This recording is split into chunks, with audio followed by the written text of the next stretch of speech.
Chapter 7 Mirrors and Light. The entire castle was bustling in preparation for the winter solstice.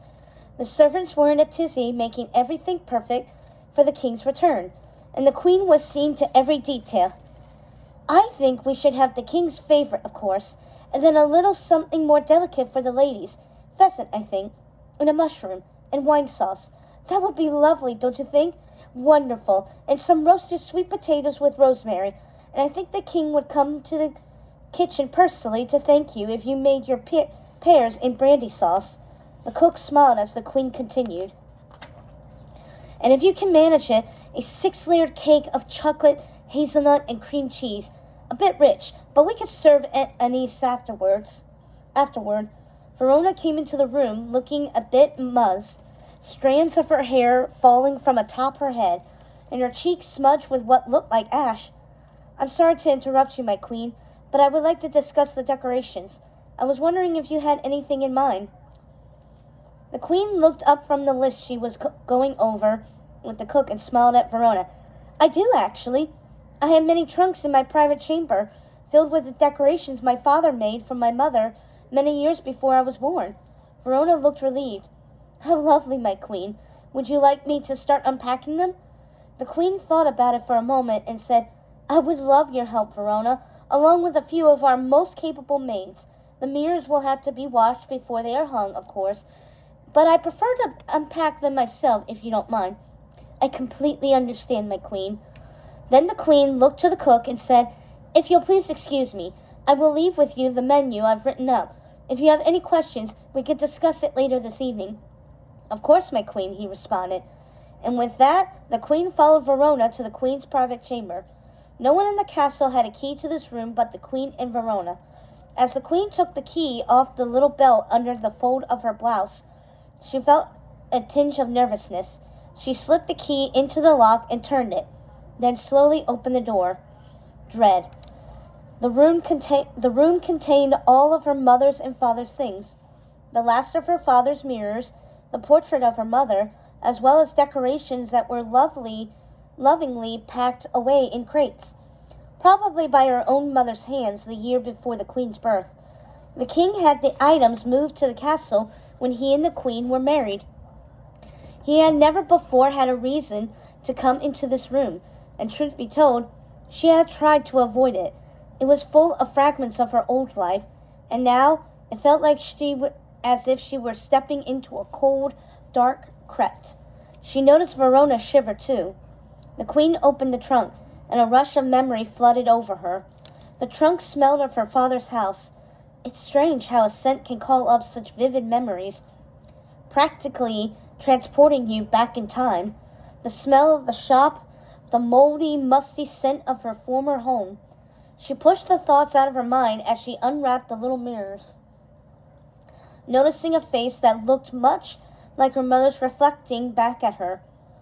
Verona noticed the queen's discomfort and decided to make idle chatter. You look so much like your mother. I almost thought that portrait was of you. The king said as much when he first came to my father's shop years ago. I didn't see it then, but I do now. I almost thought she was looking back at me from these mirrors.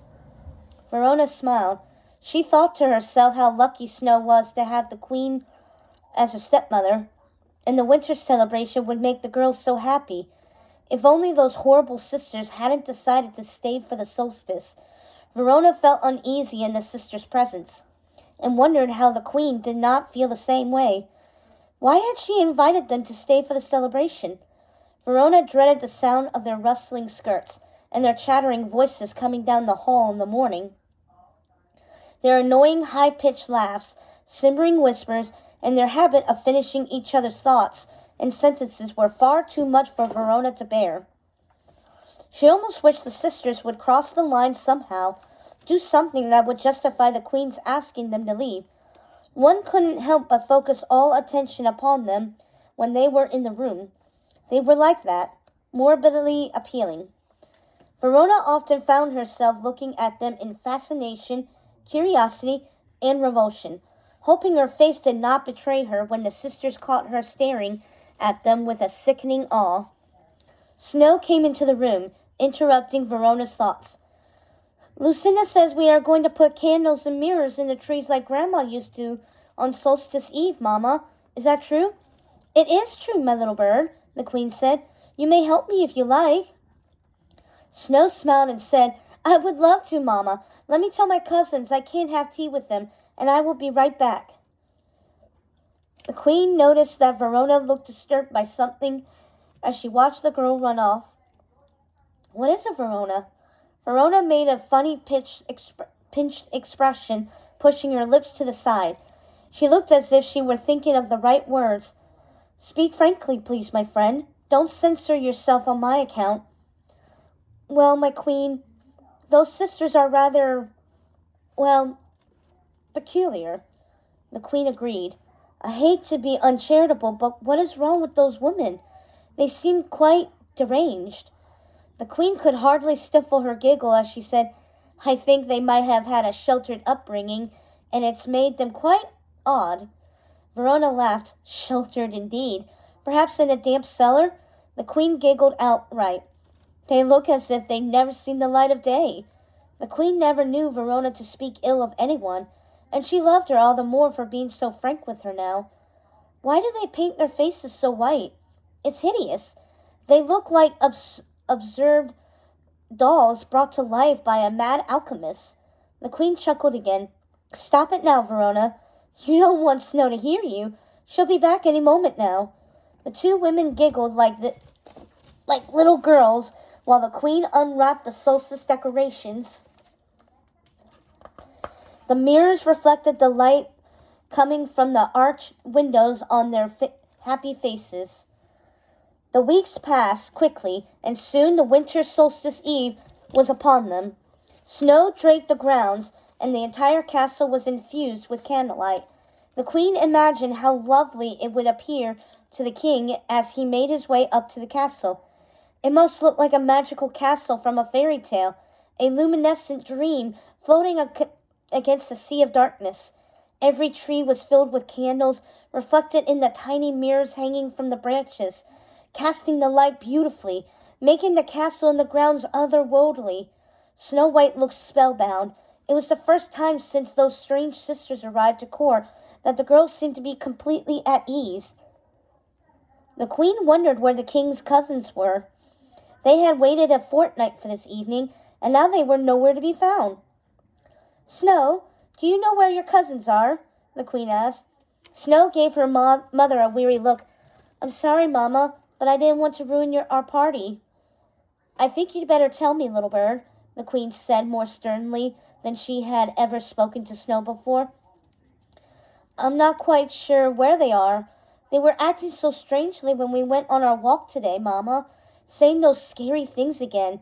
They chased me, yelling nasty things about my first mother and you. And they spoke of enchanted fruit, apples that could put a little girl to sleep forever, pears that make you wither away and die. Then they said they were going to chop me up into little bits and cook me in their stew. Snow's lip began to quiver, and then she burst into tears. She collapsed onto her stepmother's breast, sobbing. I just ran and ran until I couldn't hear them anymore, but I kept running, and when I finally looked back, they weren't there. I didn't tell you because I was afraid to ruin your day. The Queen held Snow tightly and rocked her. Don't worry, my darling. I will have someone find them and have them removed from the castle. I think we should wait until after the celebration to tell your father, don't you? The Queen motioned to Verona. Verona, dear, have the servants search the castle for the sisters. If they are not found, then have the huntsman and a few of his crew go into the forest and see if they can locate them. I want them brought before me immediately. One of the men should stand guard should they return here. Yes, my Queen, Verona said, and she hurried up to the castle. The Queen again turned her attention to Snow White. I'm so sorry. I should have never trusted those wicked women alone with you. Can you forgive me? Oh, Mama, those sisters are so wicked. It wasn't your fault. We'll talk about this more tomorrow, my bird. But let's try to put it out of our minds for now. Look, I see your father's riding party just upon the horizon. I want him to have a wonderful homecoming, my darling. I'm just going to say this one last time until we discuss this tomorrow. Promise me, Snow, should anything like this happen again, You come to me right away. Do you understand? I have to know you will come to me in all things, especially when someone might be trying to harm you. I am here to protect you, my sweet, no matter what. You must trust that you can always come to me. I will, Mama. I promise. The queen kissed her daughter on the cheek. She was ill at ease with the sisters for ruining this day, but for some reason could not quite muster up the anger she so desired. Perhaps it was the joy of the celebration. The queen's father had stopped celebrating the solstice after her mother had died. How lovely it would have been to experience this as a little girl. Part of her envied Snow, really. Look, my darling bird. See how lovely the castle looks? Your father is going to be so pleased, said the queen in an attempt to distract the girl from her wicked cousins. Snow looked toward the castle. Phantom streams of light were floating through its many windows. Snow gasped. How is the castle doing that, Mama? The child asked. A very special mirror, the queen replied. My father made it from beveled pieces of glass. It's a cylinder containing a candle within that projects the shapes upon the wall. Oh, can I go into the ballroom and see it? The child said excitedly. Of course, little bird. You can sneak in for a moment before we go into the great hall for dinner, but be sure to be quick about it. I will, Mama, I promise. Oh, but look, Mama, look! Father is here! The queen and Snow beamed with delight when they saw the king approach.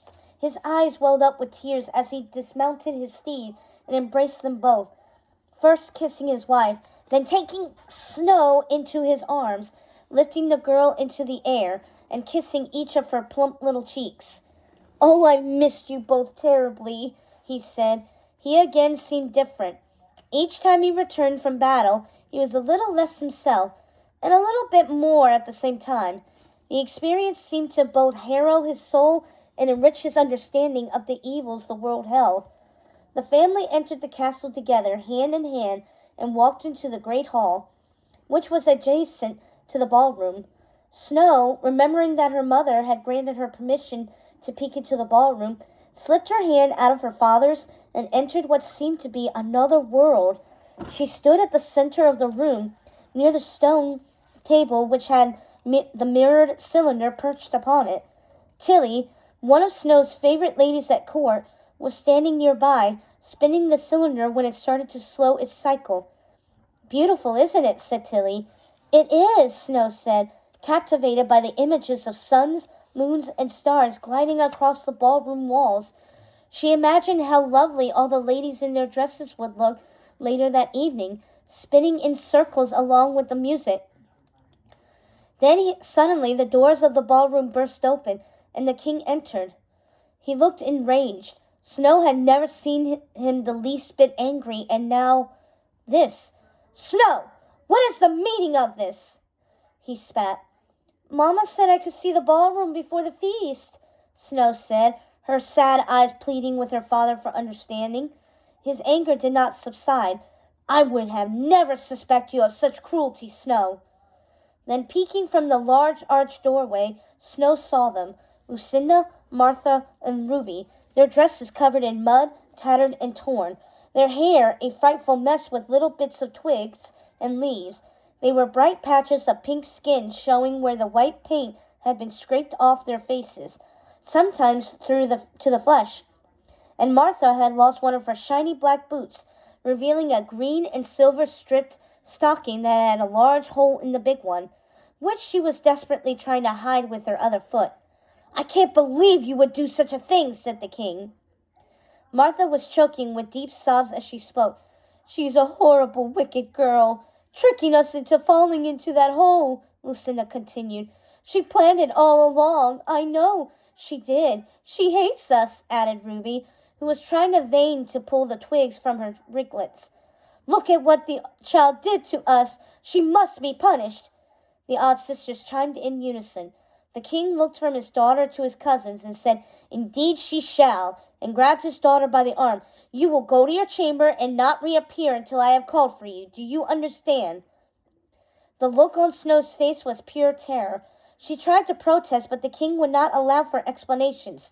Do not argue with me, Snow. I won't have my daughter acting so wretchedly. You are a princess." Just then the queen stepped in, enraged and all but pounced upon her husband. "What in the God's names are you doing?" she cried. "Take your hands off her! Take them off!" The king looked shocked. "Excuse me?" he asked. "Perhaps the battlefield and the cannon blasts have made you hard of hearing. Unhand her, and then explain to me why you are treating your daughter, our daughter, in this manner." Then the queen noticed the sisters. She glared in their direction, and then they shrunk back, attempting to slink away before the queen could turn her anger upon them. "As for you, ladies," the queen barked, "you will leave this court at once. I will have your belongings packed for you and sent along in another carriage as soon as it is convenient. I will not have you within these walls one more moment." Lucinda's voice was shrilled as ever. "This is an outrage! We are the king's cousins, and we will not be—" The queen didn't give her or either of the other two who might have finished her thought an opportunity to do so. "Guards, take these women directly to the carriage outside. You are to ride with them in order to ensure they arrive home without mishap. Should they get up to any shenaninery whatsoever, I will count upon you to put an end to it. Now, ladies, I suggest you vacate these premises before my husband hears what you've been up to. Cousins or not, you might find he will have less mercy in his heart when I have shown you this evening. Now leave my sight before I think the better of it, and have you tossed into the dungeon to rot where you belong." The king saw something in his wife he had never seen before, and it seemed to have both impressed and terrified him. As the guards took the sisters into shackles, Ruby muttered, "Is this absolutely necessary? Perhaps there is another way out of this," Lucinda continued. "Room? We don't wish to be paraded through the great hall," Martha finished. The queen smiled at the sisters wickedly and said, "There is another way out of, as a matter of fact." The sisters looked relieved. The queen continued, "However, I think I'd much rather have everyone see you for the vile, disgraceful women you are." The sisters looked defeated and hung their heads low as they were ushered away by the guards. As the sisters were taken away, they were met with reproachful looks from the other guests. Ladies whispered behind their gloved hands as they saw the sisters taken through the hall. Ruby all but fainted, completely overcome with shame, while Lucinda looked resolute with her chin held high as if she weren't completely besmirched in the eyes of the entire kingdom. The king appeared completely confounded as the queen's manner did not seem to change when she addressed him after the odd sisters were removed. "Kiss your daughter and tell her how much you love her," the queen commanded. The king blinked. He was the king. His word was law. But there was something in his wife's stern voice. There was a way about her that forced him to obey. "I don't have time to explain this to you, husband. You must trust I have done what is right. We will discuss it at some later time." "Of course, my darling," the king said, all but bowing in supplication to his wife. "Now tell her you're sorry for treating her so poorly, and let us go into the great hall and greet our guests." The king again obeyed, and the queen spun around, whipping up her cape like a whirling dervish as she stormed from the room and rejoined her uneasy guests at the celebration.